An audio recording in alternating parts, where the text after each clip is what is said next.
Welcome back to Heroes of Light and Shadow 4, the second last chapter. The Dark Pontifex Lives. I kind of like that title. Again, in the original Mystery of the Emblem, these chapters didn't have titles. Anyway, this line. I kind of like this line. Yeah, Garneth is sort of kind of dead at the moment. Mary Sue got full marks for the resistance thing. So yeah, apparently she's her best chance of taking on Garneth. That doesn't sound promising. Anyway though, wait a minute. Wait a second. This line. Well, at least it's better than, say... You don't have a ghost of a chance beating Garneth. Because this time, he is a ghost! I'm really sorry about that, but it had to be done. People were making that joke on forums very soon after the game was released, so yeah. Anyway, cue preparations. And let's begin by asking, how's everyone? And hey, we've got Athena, so we can see her peculiar accents. Yeah. Oh, come on! Seriously? How many toy bows have I got over the course of this playthrough? And Castor's practicing his sympathy act.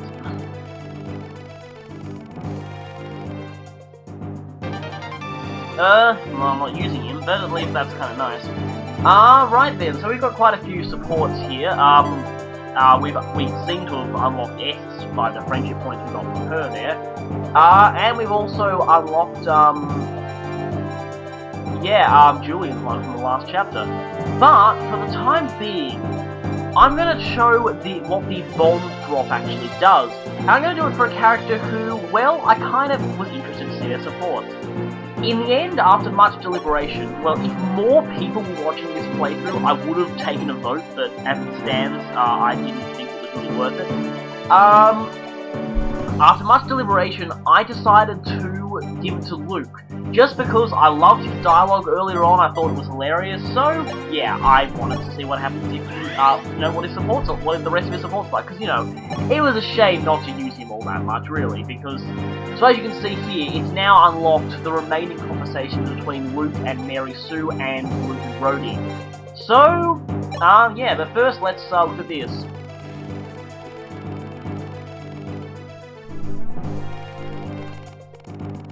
So, this conversation basically just talks about how Garneth is immune to all regular damage, and the improved tone from block attacks. Only Starlight can damage him. Now, yeah, unlike with Harden, you don't get a warning from Jagan at the start of the chapter to bring Starlight, presumably because Starlight can be missed permanently. Unlike the Light Spear, and you're not actually required to beat Garneth to finish this chapter. It'll just make the final boss a hell of a lot easier. Plus, you don't want Garneth, still at large. That would be pretty bad for the rest of the world. So, anyway, this is Julian's third conversation, which I unlocked back from, Wait a minute, what did you say? I don't want to fail again. Are you still sore about that thing that happened in the previous chapter?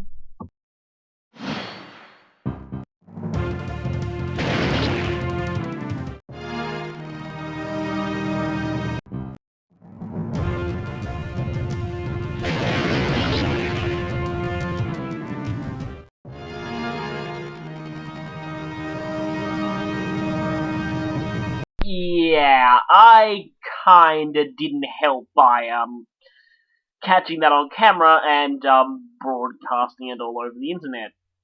3 times now. Sorry, Julian.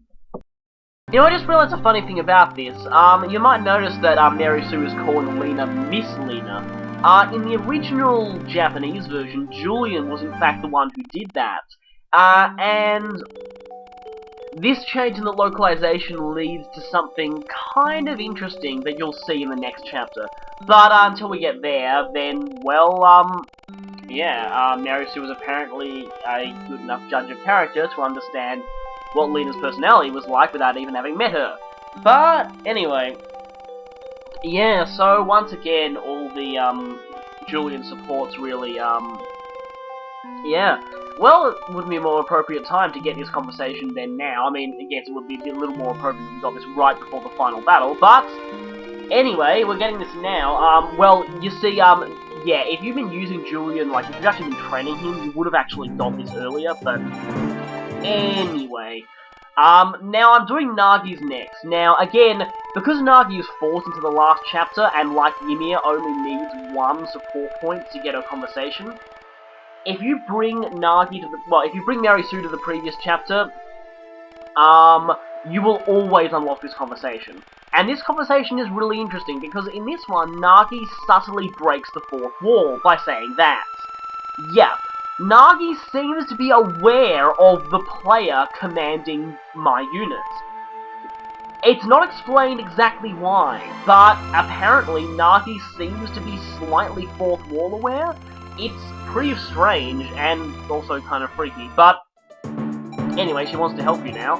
I just didn't actually expect to get this one at all, so you'll be seeing extra helping of support conversations here, and you'll see Ests. So... been a while since your last battle and her skills got a little rusty. Well, I guess they're using that to explain why she's now reset to a low level, like everyone has been. I guess you can kind of take that as a sort of justification, while a lot of RPG characters who show up in a sequel end up restarting back at level 1. I mean, it doesn't exactly explain why there are some characters like, I think, was it Samson? Did he actually get a higher level than he was previously? He might have, but then again, he's a mercenary, so, I mean, he could have been fighting steady work. Anyway, right now, and back onto the awesome dialogue with Luke. Speaking of awesome dialogue, I now know there are quite a... I don't think that's actually Luke's death quote, but, it's pretty close. Anyway, so, well, she's not a normal person, she's Sue. She's perfect at everything. But this whole, you know, my unit being put through intense training as a child, it is kind of an interesting thing. It only shows up in some supports. It's probably what little character development my unit actually gets. I mean, I guess it's more so you, the player, can kind of project themselves sort of onto them, but still, they're kind of a pretty bland blank slate. It seems as though the Avatar in Awakening is a little more defined as an actual character.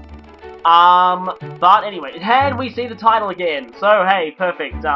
This was again part of the reason why I could not have got a more perfect title. Seriously.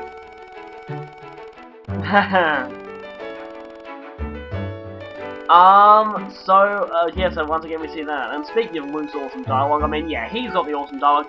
In Awakening, we also now, due to the English localization, we've got some more awesome dialogue people, especially Virion. That guy is awesome. So awesome. I am so going to be using that guy in my main party for the whole game. Seriously. Mostly... Well, I already was going to, due to his uncanny resemblance to Miles Edgeworth, which I find hilarious. But now that I've seen his actual dialogue, yeah, I am going to be using him. He may even end up becoming one of my favourite archers in the series. Personality-wise, he's now one of my favourite characters in the whole series, just for hilarity value. And then Lissa. Lissa has surprisingly hilarious dialogue. Like, yeah, a lot of people have said her dialogue is really great. So, yeah, I talked over that, I'm sorry. Now, Luke and Rhodey's ones. This one is kind of interesting, because these ones actually do give a bit of character development as well. So you find out that Rhodey's from a poor family. So yeah, we didn't exactly know that before. Yeah, apparently Rhodey just needs money. And then, what's Luke's reason? Well, what else? Oh, yeah. That line, I practically laughed when I saw that line. I was like, I never thought I'd see a line like that in an FE game, but then again, this is a fan translation, but still, that's absolutely hilarious. You volunteered to be a knight to get laid. Oh, that's a great line. Anyway, that's a great line too. Again, this is the reason why I use this on Luke. I could not pass up on seeing these conversations. However, the third support actually surprised me quite a bit, because it turns out Luke was actually lying about that motive. And apparently, yeah, according to Jagan, this, he explained this. Yeah, now, Luke apparently has an older brother who he's neglected to mention for now, but there's a good reason for that. So if you see this, so it seems as though Luke actually selflessly volunteered to save his brother, but it's not. Yeah, apparently, yeah, Luke's family has been our Tier Knights for generations, and he was essentially forced into it, as his brother's substitute. And you see a very different side to Luke here. He now just thinks that everyone is going to think of him as just a substitute for his brother, so... And anyway... But now it's coming back to, I guess, you know, more what you expect from him. And we go back to that too. But hey, again, you learned something about Luke that you wouldn't before. I actually would not have expected that. That actually really surprised me, and I had no idea that was going to happen. So again, people, this is why support conversations are really, really important.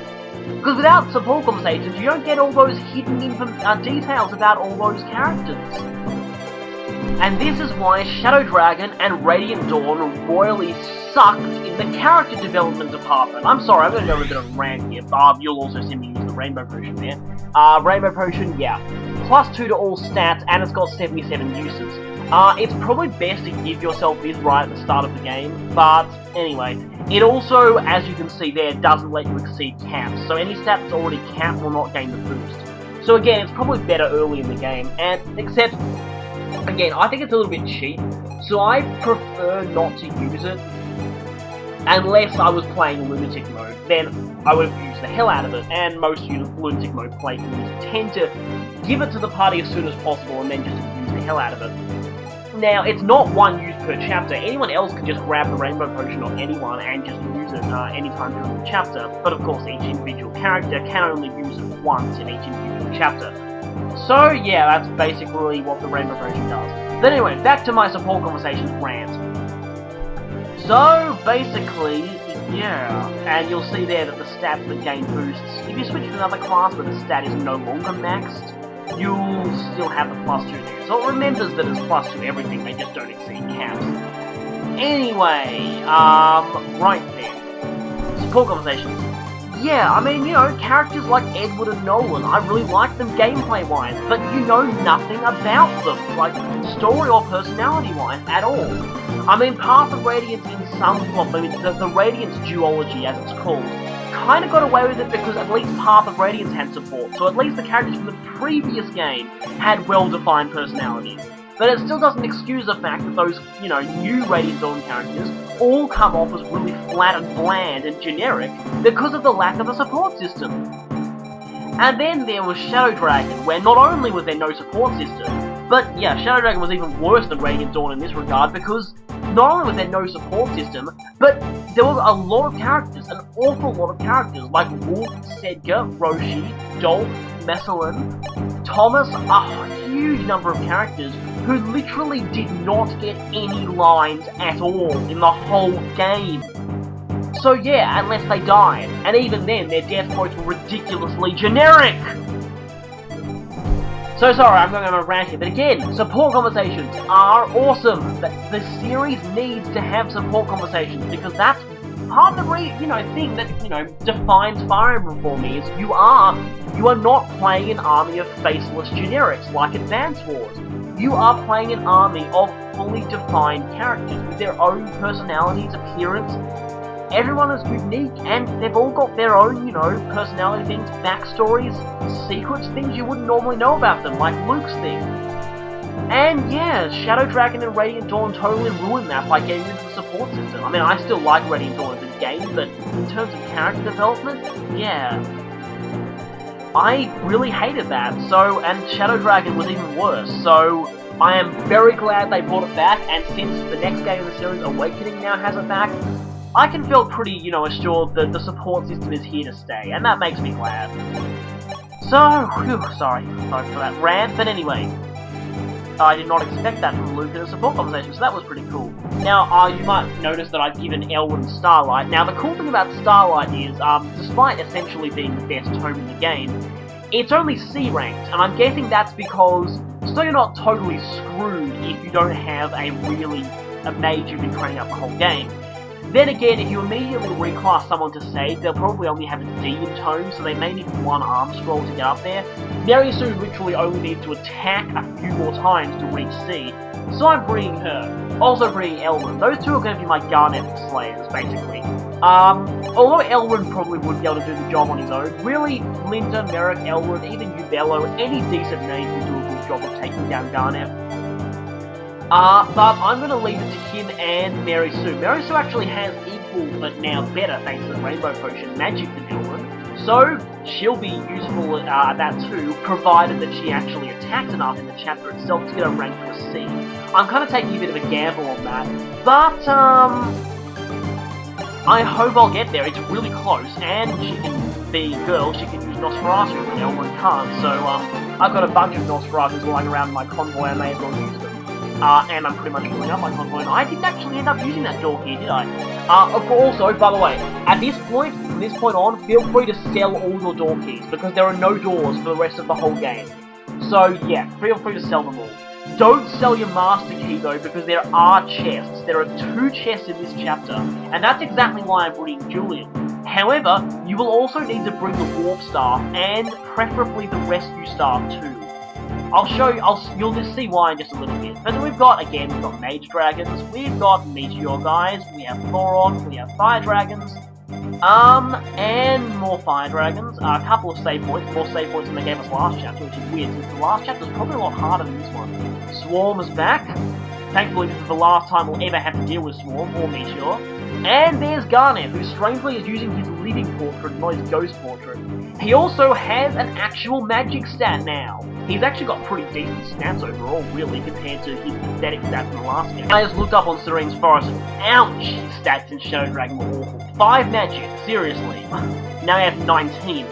I also looked up Garnet's stats in this game on normal mode, and in fact, Garnet's stats are a really huge jump up from normal mode, from hard mode compared to normal mode. Because on hard, Garnet has 20 speed, he only had 15 on normal. That's a jump of 5 points. That's more than one whole doubling interval up, so that's actually pretty significant. And yeah, of course, back in Shadow Dragon, Garnet had really bad stats. And I actually just looked up Garnet's stats on, actually, I probably should talk about that later. Right then, let's start this chapter and take down Ghost Garnet, who doesn't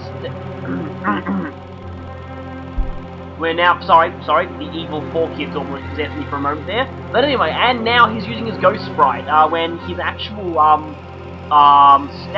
sprite actually uses his living sprite, which is weird. Anyway, basically we get this conversation with Garnet saying that it's impossible to save, the priest now. Well, we're not gonna believe him, are we? Yeah. Considering that he's, a villain, and he's pretty much gone insane by now, we probably shouldn't really believe him on that.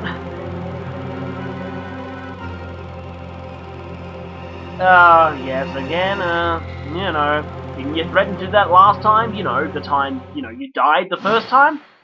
Anyway, and enjoy this theme while it lasts, because this is the last time we'll hear it.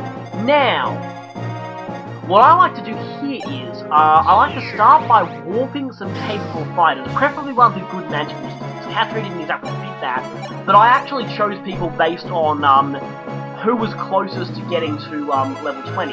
The reason being that once you've warped someone onto one of these little platforms, you actually can't get them off without the rescue staff. I was under the impression that you might be able to fly over that blackness. You can't. In fact, even if you could, you wouldn't be able to get back to the map because it's surrounded by walls. Anyway, what I'm doing here is warping some capable fighters over here to take out the healers. These 2, sorcerers standing on these little random stretches of platform, in the middle of the abyss, they're the only healers the enemy has. And with the aid of Fina and the warp staff, I'll be able to warp a couple of people over there to take them out.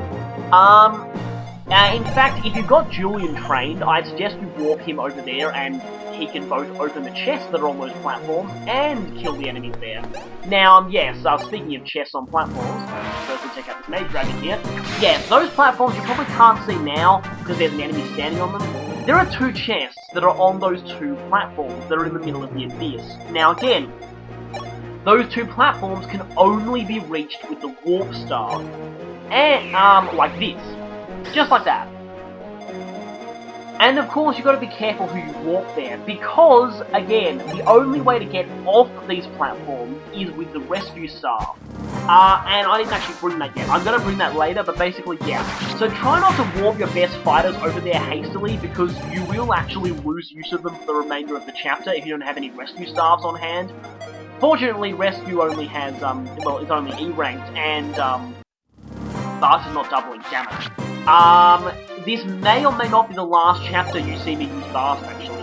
I might have to drop him for the final chapter. Anyway, need to get used to a bit of experience here, and hey, nice criticals. Something also interesting about, magic use of criticals in this game, look at Mary Sue closely.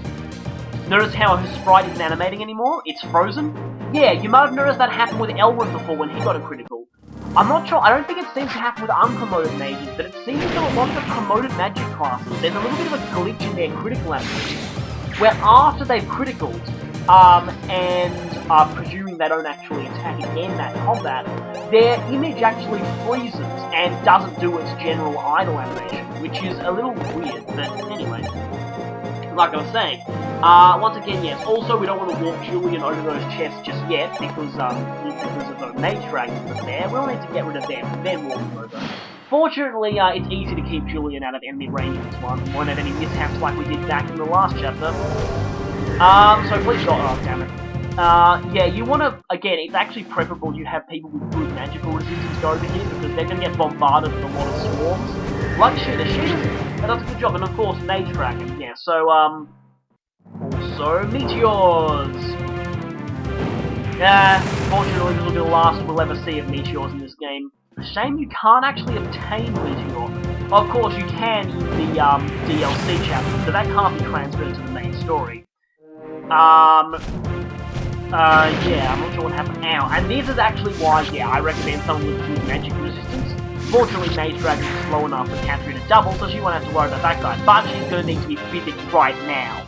And she is maxed out on her levels. And wow, that was probably the best level up she could get, considering. Yeah.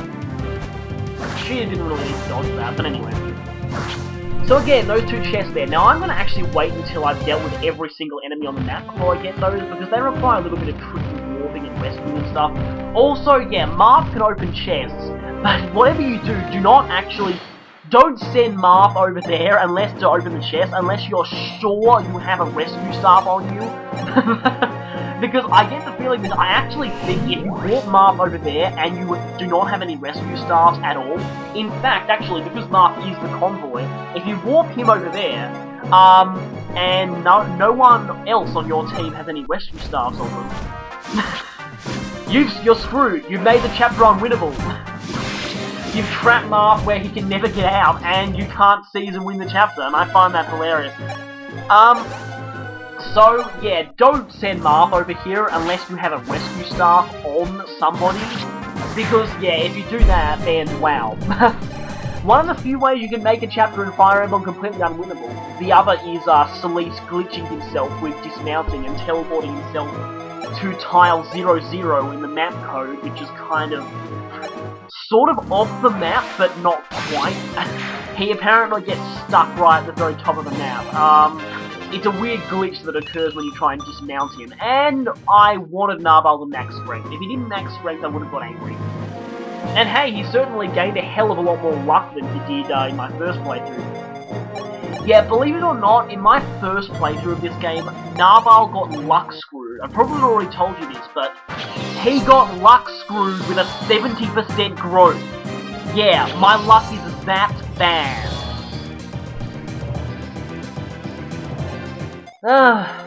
Well, mostly my thing of my luck being really bad is, I'm probably sure that when I get Awakening, well, that makes up for him not critting the dragon in the other chapter.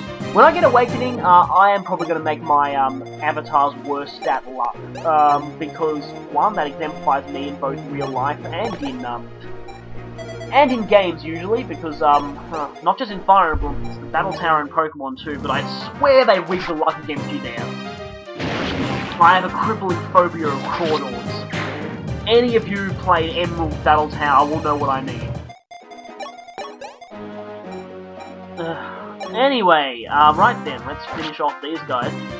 This chapter, even though all the enemies rush you quite a lot, I actually personally found this chapter to be a lot easier than the last one. Hey, Martha's finally reached his maximum level. And he got strength, and he maxed skill. So 2 max stats at level 30 isn't bad, and hey, his strength is pretty decent too. His luck is pretty close to max anyway, so the only stat he's got that's not reasonably close to max is resistance, and that, no, defense, I mean, and yeah, well that, well, you can accept that really. Marth is a little frail though at this point. You might have noticed that dragons tend to do an awful lot of damage to him. He will gain a good method of fighting dragons very soon, but for the time being, you want to keep him out of range of a lot of them, because he generally can't handle 2 dragons at once on the enemy phase, especially on the higher difficulties. So yeah, Marth, while he's good, he gets a little bit more fragile towards the end of the game. So yeah, and time for Fortified, and it's, again, easier to keep Julian out of enemy range in this chapter than it was in the previous one. And yeah, I'm not sure if it's possible, if Swarm is programmed to not let me double, although it might actually be. So that in Awakening, it seems as though the long-range Dark Tome in Awakening has actually been specifically programmed so that you can't possibly double with it. In earlier games, long-range tomes tend to have such ridiculous weight, you would never double with them even if you could, but yeah, the one in Awakening, at least the ones you can get, the ones you get on character your side don't reduce your movement to 0, and oh, come on! Could have had 1 crit there, 1 crit would have been nice. Anyway, we're in range of this save point, so let's go and hit it. There's no enemies really in our range, we're about to kill the 2 meteor guys, so why not? But we're not going to call it just yet, because I realised I could fit this whole chapter into 1 part. Again, this chapter was surprisingly short for me, and surprisingly easy, well, ish. There was one bit that gave me a bit of trouble, but, given that they were quite generous with save points here, so, yeah. It wasn't really all that bad. Oh, frustrating, really. And I actually had to use the Gradimus for this. This is kind of overkill. But, well, that did the trick, at least. And, yeah, we've got a legendary weapon. We might as well use all the legendary weapons we can get at this point. Now, there's a whole bunch of enemies up here. Glower guys, dragons, the whole, you know, shebang. And there's a dragon over there. We also got to watch out for a couple of meteor guys up there.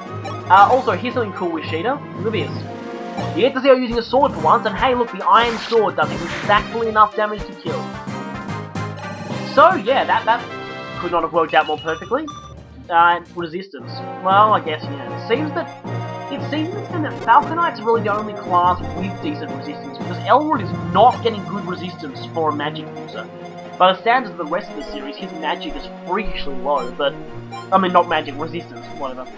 Magic actually was resistance in FE5, but that was kind of a weird game stat-wise, so, yeah.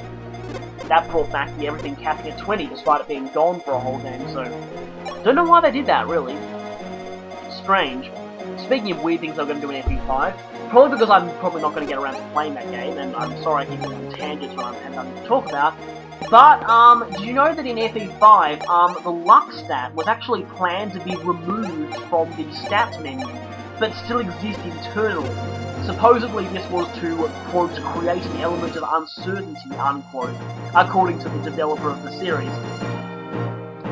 I don't really like uncertainty in games like this. Yeah, in a strategy game you really want to have all the information available to you for the most part. Yeah. Besides, even if they did remove the luck stat from the screen, people probably would have found it anyway. So... Anyway, one more thing I need to say. I forgot to mention this earlier on, and I was supposed to. Garneth. in Shadow Dragon. Even in Hard 5, he only has, wait for it, 13 magic. Yes, Hard 1 Garnet in this game outclasses Hard 5 Garnet in, I'm pretty sure, every single stat. That's embarrassing. That is very embarrassing. And ouch. Speaking of embarrassing, this guy's gonna get critted. Yeah, that was... And Ryan is maxed out on level, come on your last level up. Yes, he got it! It's almost like Ryan's speed growth finally decided to cooperate for his last 5 levels. It's weird. It's like, that's the speed growth Ryan should be getting throughout the whole... but throughout the whole game, and suddenly chose until now to actually cooperate. Now, with like speed on Sirius, that was not the best level up, but at least defense, every bit of defense kind of helps. And his stats actually look pretty nice. I mean, of course, I'd say most actual unpromoted paladins by this point would have maxed out strength, skill, and speed, but hey, for a pre-promote, Sirius is pretty great, and you get him for most of the game, and he's useful throughout the whole thing, so yeah. Kind of a shame how much he renders Aaron pretty useless. Now, I also discovered the hard way that these enemies here will not actually move until you get into their range.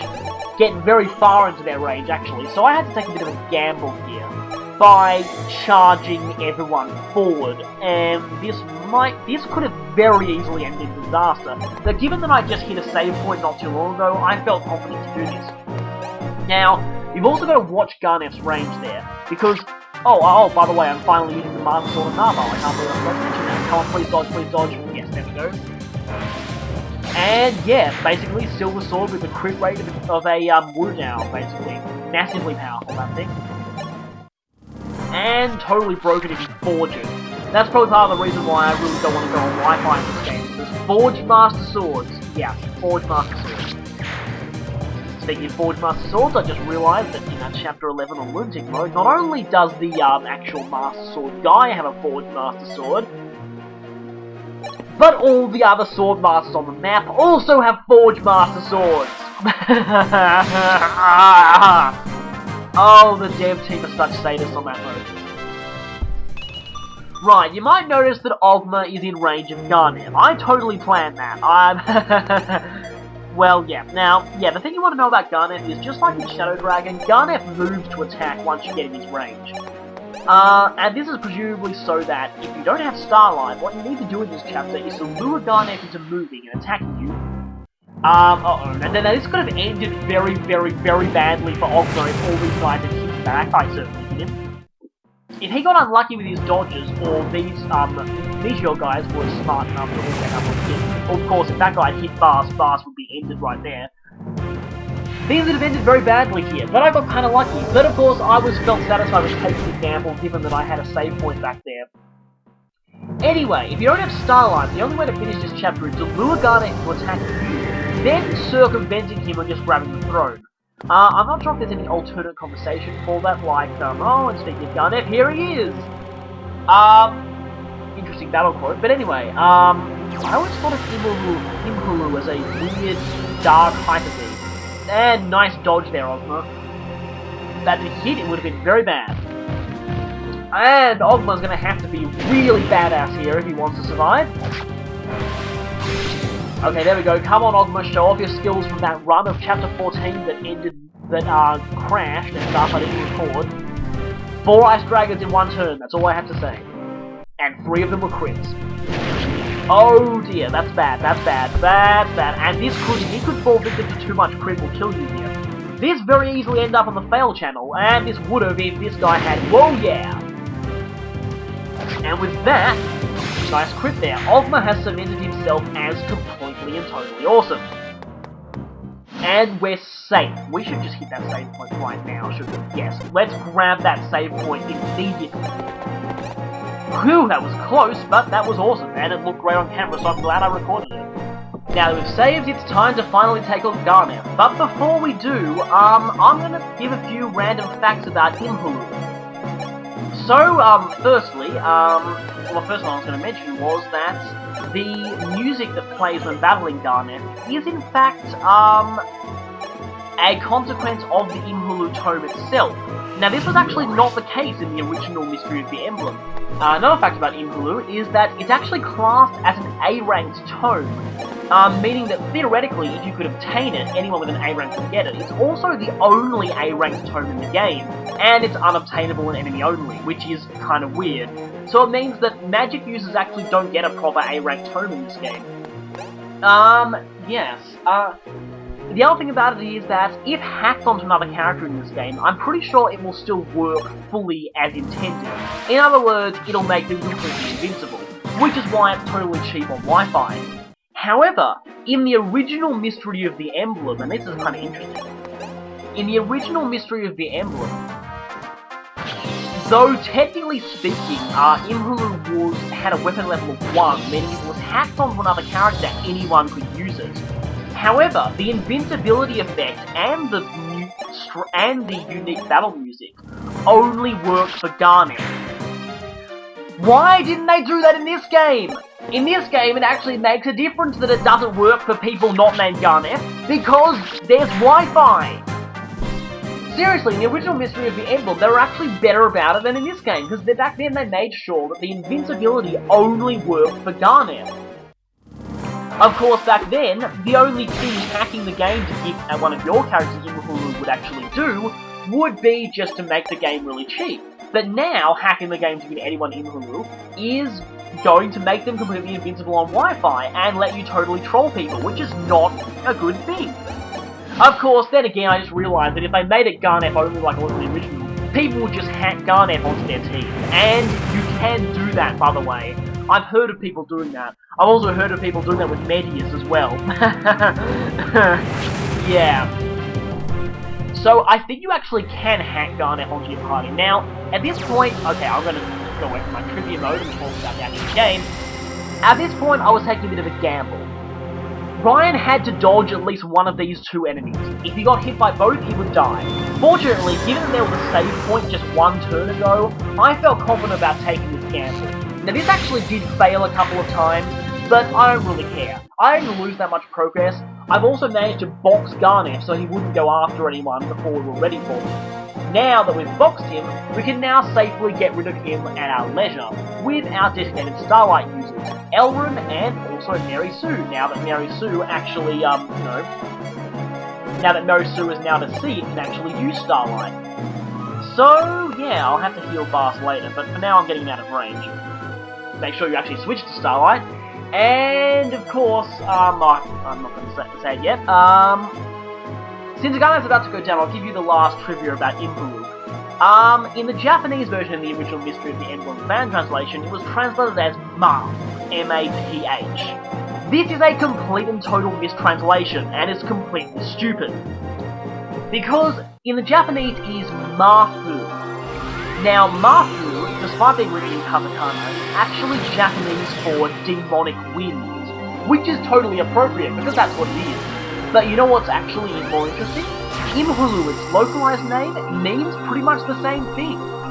It derived from Babylonian mythology. Imhulu was, according to the wiki, the terrible wind that was one of the weapons used by the god Marduk to vanquish Tiamat. So, basically, yeah, Imhulu pretty much means the same thing as demonic wind in Japanese, so it makes a lot of sense. Oh, I would have loved a critical there. But oh well, Garnet is down! And that's the end of the playthrough! Hope you've enjoyed it, guys! Oh, come on, seriously? Mary Sue finishing off the evil sorcerer with a special form of magic?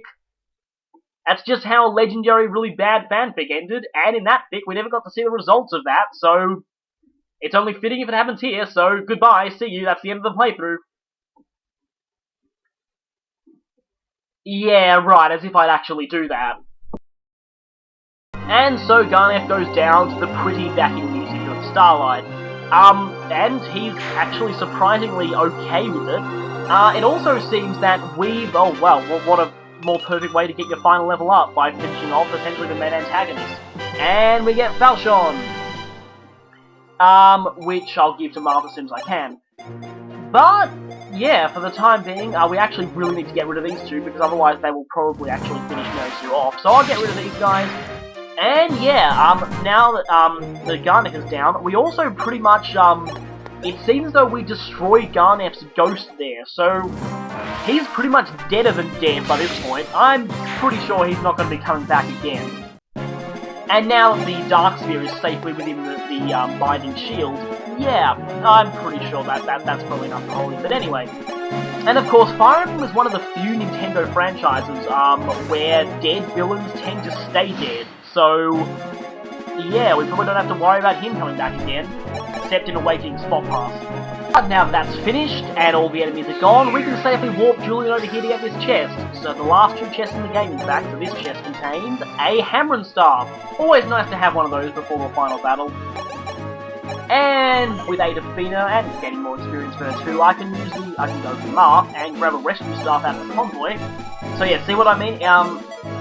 I also realised the Silent Staff would have been really helpful if I had known to use it before. I could have just rushed everyone forward and used the Silent Staff to make sure that Garnet and his henchmen couldn't attack us at all. That was really, really stupid, and I feel like a complete idiot for not doing that because I actually specifically saved the Silent Staff for its purpose. But speaking of special staffs, Warp is gone, and Julian finds the Alm Staff.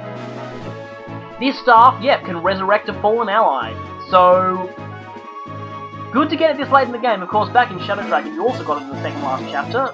Again, it's still princesses only, so Yumina is the only princess at this point who's naturally a cleric. And anyway, I was hoping they'd improve that ending dialogue a bit. You just beat Garnet. Shouldn't there be a little bit more celebrating? In the original Mystery of the Emblem, that line was exactly the same, but it was delivered by Jagan. It was like, Sire, there are some stairs leading up. Let's go. The end. Yeah, I always found that way too abrupt an ending for... You've defeated a major villain... sorry, anyway, I've gone over the video time again, but I'd just like to say that, yep, we got the Alm Staff, so, you know, we know that if someone dies, you can just use that. Or if someone has died before, you know, you got that, you know, it's one use, but yeah. So Yumina is probably the only one at this point who can actually use it, because she's the only princess who's naturally a cleric. A reclassed Sheeta, Shima, off the top of my head I can't... Minerva. Off the top of my head, I can't really remember any other princesses. Oh, by the way, do not reclass Minerva to a magic user. She is terrible at it. Since we're on the subject, and since I probably won't get another chance to talk about this, I should also mention that in the original Mystery of the Emblem, there was an unused item in game data called the Alm Fragment. What it was supposed to do, apparently, was resurrect the user upon activating and then vanish. Like, as in, it presumably allowed the user who held it to, if they died, they would auto-resurrect themselves once, but then the item would vanish. In the actual game, it does nothing if you hack it into the game, so it has, like, no effect at all. But at least it's kind of interesting, in also that its supposed effect was later carried over to an actual item in Tearing Saga, but that's neither here nor there. Anyway, yeah, so that basically was an unused item. And, yeah, presumably you would have got it instead of the Alm Staff. I don't exactly know. But, anyway, that's just another bit of random trivia on this game for you. There also seemed to be an unused item in this game on that subject called Silver Key, which is supposed to open silver doors. We don't really know anything else about it, so that's basically it. But, anyway, I'm going way too far off the end of the video, so, yep, that's basically done. Next time, this is it, the final chapter, the end is in sight. You ready? I will see you then where we end this.